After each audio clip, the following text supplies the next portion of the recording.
today you're in my kitchen and we're just going to be doing some kitchen chores and hanging out. Hopefully giving you some inspiration on what you can be doing in your own kitchen right about now. We're at the end of the harvest season. I still have some things out in the garden, but the majority of it has come in. So since it's all coming in, I'm trying to get everything processed at once. So almost every single night has been spent processing something. So tonight we're going to be doing at least 2 projects, and we're going to be making some brown sugar, and I'm not quite sure what else we're doing yet today, but I thought I'd bring you guys along and show you guys what I'm doing. Last night I canned, which I'm super excited about, I canned some green tomato curry. This is made with green tomatoes, and it actually made a really good curry. I'm really excited to try this. I love curry, and so I love the idea of not having to have it on my shelf. Now I currently do have 6 cans that I bought from the store over the past couple of months that I do have in the pantry. And so with curry, there's obviously different styles of curry. My favorite is korma curry, which is what I think this one best resembles. So I'm happy about that because I do love korma curry. So I'm excited to use up what I have and then get that off the shelf. And then this is going to replace me buying korma curry. But then there's still tikka masala, butter, chicken. There's still other curries I'm still going to purchase until I learn how to make them. But this is just like a step in the right direction of learning how to make curry, which is one more thing I don't have to buy from the store. So before we get started on this project, I want to show you, this is why I do what I do and why I get so excited when I don't have to buy stuff from the store. This little section here is my canned good pantry. So if we're looking right here, this is a canned item that actually doesn't belong there. But this is all my curries. I have 6 curries. And then I have tomato paste, which that is going to come off of my shelf because I've been making my own tomato powder, which I can reconstitute as a tomato paste. So once I use up this one guy, that's off my canned good shelves. I have a couple jars of Rotel, which is diced tomatoes and diced jalapenos back there.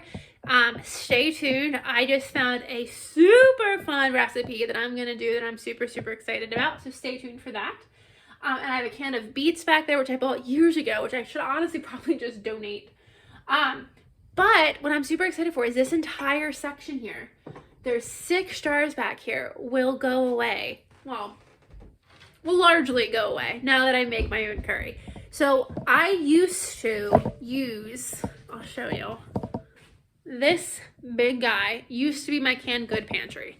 And now my canned goods have moved downstairs, but they're all canned goods that I have made myself. This gives me so much pleasure to see the canned items I buy at the store continually shrinking. So we're gonna add a new thing on the pantry shelves today. And I did a video a couple weeks ago where I did a pantry walkthrough to see what I still needed to put up. And one of the things I talked about was I make this really delicious bang bang sauce, sweet chili sauce, and I didn't have the peppers for it this year. There was a snafu in the pepper seeds, and I didn't plant any. And I could never find any in the store. Well, guess what I found? I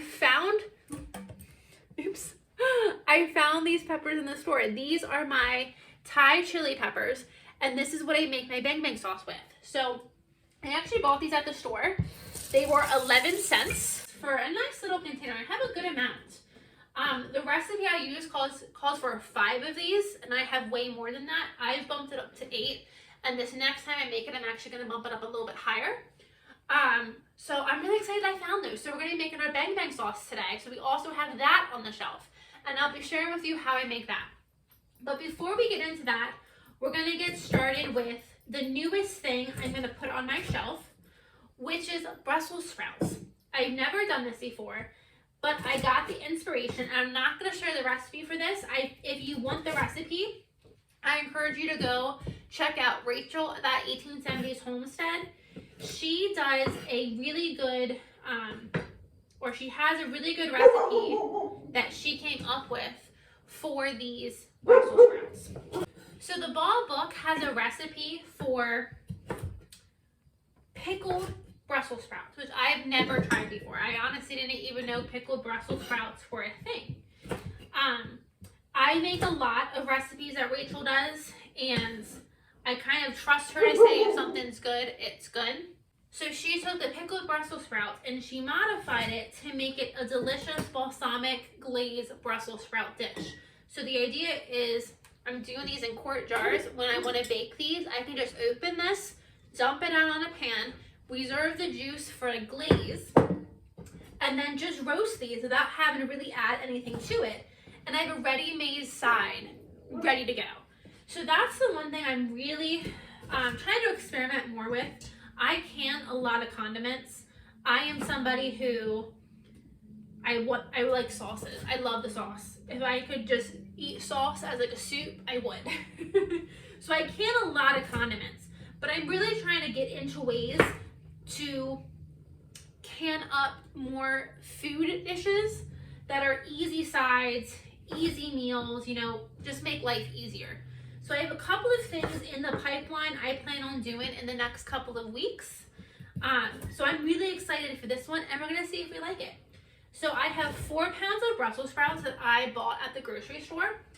I have tried to grow Brussels sprouts a couple times, and I have not been successful. I'm debating growing them next year, trying to grow them next year and seeing if I'm successful. But with my garden, I don't have a ton of space. I do kind of have to pick and choose what I plant because I don't have all the space in the world. So Brussels sprouts do take up a lot of space, and when I know that I'm not successful with them, I didn't plant them this year because I didn't want to waste the space. So what I'm doing is I'm just getting these Brussels sprouts packed, and I'm just following, for this step, I'm just following the Ball recipe cookbook.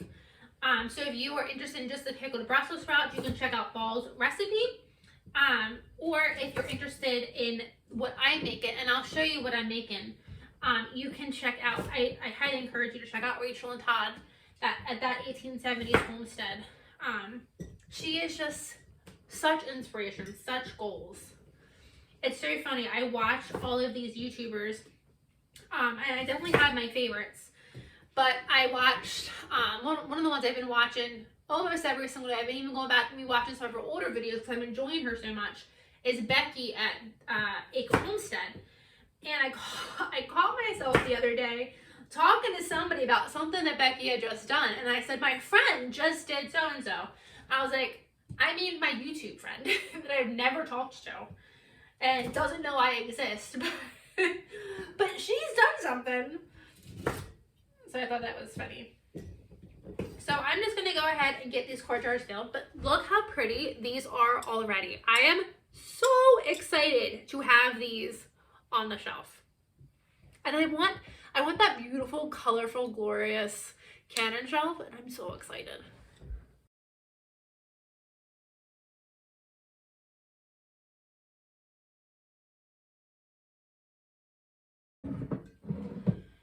We got all of our Brussels sprouts started up. I got 4 quarts and 1 pint. I'm so excited. So this was 4 pounds of Brussels sprouts. So it equals about just under a pound per jar with that much left over. So next we're getting started on my sweet chili sauce, and this recipe I will share with you. So this is what I call sweet chili sauce or bang bang sauce.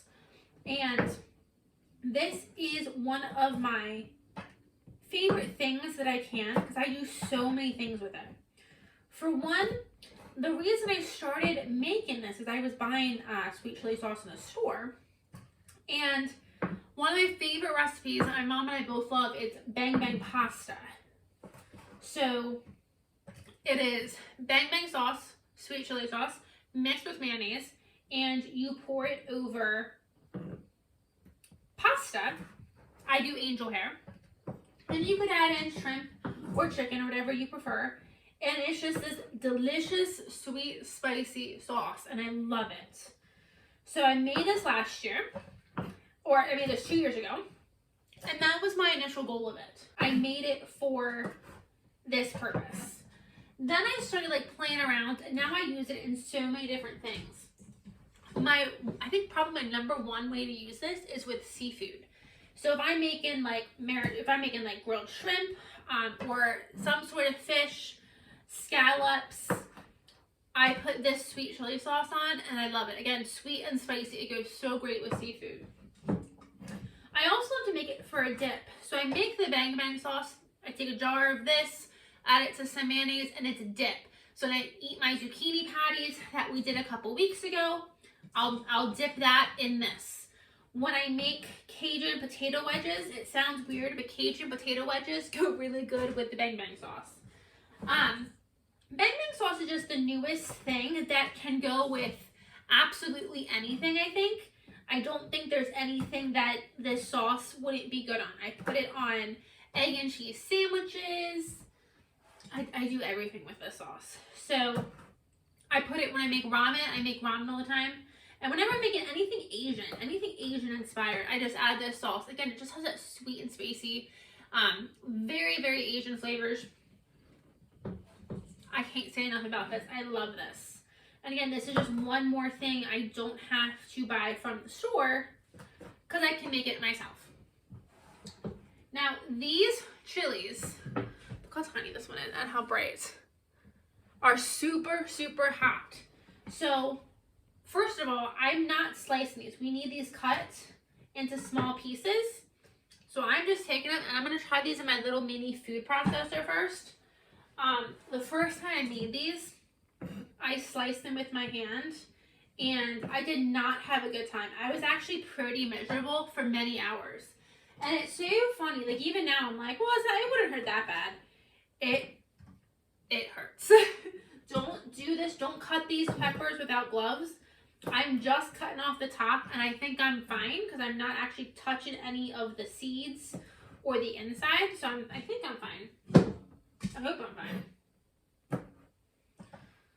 So just be very careful with these peppers because they are hot and they will hurt. So the first time I made these, let's see if, I don't think this is going to work, but we're going to try it. There you go. The first time I made this, I used 5 peppers in one batch and then 8 peppers in one batch. And it wasn't spicy enough, especially when you add it with the mayonnaise. The mayonnaise really kind of weakens the spice. Okay, this is not working. Hold on. I got the right tool. I was looking for this earlier and I didn't know where it was. I found it. So, like I was saying, I made this 2 years ago with not enough peppers, and when you add, be very careful because it's spicy. And when you add, oh, you can get that spice right away.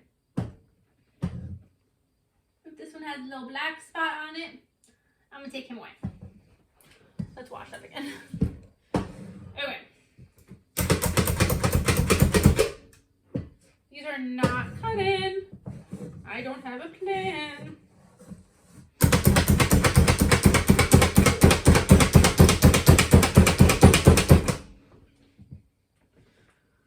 So because I did so many peppers last time, or so little peppers last time, and it wasn't spicy enough, I'm gonna do more peppers this time.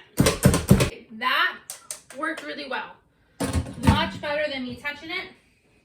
And I'll show you, you just want to have them very finely diced. I see a couple big ones in there. We're going to leave them because I'm not touching it. Okay, we're going to start with just making one batch of this. And if the heat is too strong from the peppers, then I can always add more. So for one batch, which is for a mild bang bang sauce or sweet chili sauce, is 5 to 8 Thai chili peppers. I did probably like, I don't even know, 20. So we're going to start here and go from there. So I went 2.5 cups of water.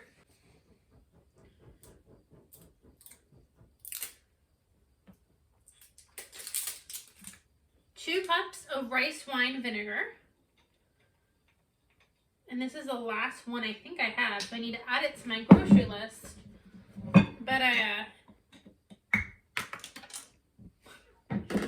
But I hope I have enough because I don't feel like going to the grocery store. Just shy of 2 cups, so we're going to go with that. To this, we're going to add 2 cups of white sugar. Now, if you want it to be a lot spicier, you could, of course, go less on the sugar. But I'm nervous with the level of heat I currently have, or the amount of peppers I currently have. So I'm going to start at 2. About 4 teaspoons of salt. Our last ingredient before we add some peppers is some garlic. You want about 6 cloves of garlic, I think it says. Yeah, 6 garlic cloves minced. So I'm just going to put 2 big, well, maybe not that big. Maybe not that big. We can always add more. I did about 2 spoonfuls of garlic. And then we add the hot stuff.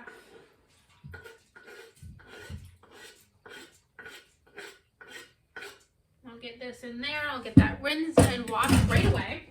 We want all of this mixture to dissolve. And this actually didn't make that much. I know I want more than this. I'm gonna go see if I have more rice wine vinegar, and we're gonna try to double this.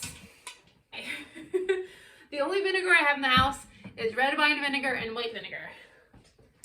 So that's unfortunate. But we're gonna use some red wine vinegar. It is going to make it more red than clear. Currently mine just has like a little bit of a tint to it. It just has a little bit of a tint, like a pinkish tint from the peppers. So this is going to make it redder than normal. Are we doing it?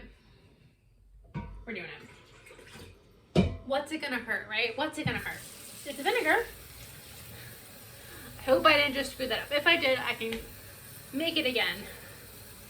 But I feel like you gotta make do with what you got, right? I don't feel like running to the store. So let's go add everything back in. Now, I'm gonna put this on the stove. It's gonna let the sugar dissolve, bring it up to a boil, and then I will let it boil for 5 minutes. The next thing that has been on my list to do for some time is to make brown sugar. This is the first time I made brown sugar, and I decided I'm not going to buy it anymore. It is better this way, and it was so easy to make. So you just take 1 cup of sugar to 1 tablespoon of molasses, and you just mix it around for a little bit, and it makes brown sugar. Super easy, and I loved it this way. And then all I had to do was fill my sugar canister and clean up, and that was 1 project done. Next, we're just going to fill our Brussels sprouts with our balsamic glaze. And these look so great. I haven't tried them yet. I'm waiting for a beautiful fall day when I make a delicious roast and a meal. But these look awesome, and I am so excited to have these on my shelf. I got the Brussels sprouts all jarred up, and look how pretty they are. I am so excited to try those. So I have the water bath canner going, and I'm just going to try to can everything together. My Brussels sprouts are going to be canned for quarts 15 minutes, and for that pint it could be 10 minutes. But I'm just probably going to leave it in for the full 10, or for the full 15. Now we need to try this sauce, and I'm a little scared. I want to check it for its heat level to see if I need to add more sugar or if we're good where we're at. I don't know, and I'm scared. It is going to be really hot, so you gotta be careful. And I didn't get a bite with peppers. I just want to taste the sauce. I'm really scared. It's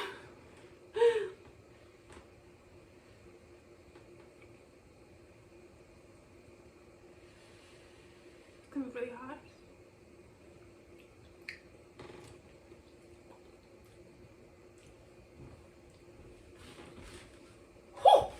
Okay. That actually is not bad at all. I have a really low spice tolerance or a heat tolerance, so that's not bad at all. It made my mouth burn a little bit, but it's already faded away almost. So I think that'll be good. And then that'll just be a really good starting point. And then when I'm actually making what I'm making, if I want to make it hotter, I can add in some dried crushed red peppers. Okay, next we want to thicken it up just a little bit. So what we're going to do is I have a 1/4 cup of water, and I'm going to do 2 to 3 tablespoons of clear gel. I just put that in the water, and I've used this before on a video. You just want to stir it quickly because this clear gel will help thicken it. So we're not going to add so much that it's actually going to thicken up. And if you remember, I did double this, so I'm actually only starting with 1 serving of the clear gel mix. And we'll go from there and decide if I want to up it or not.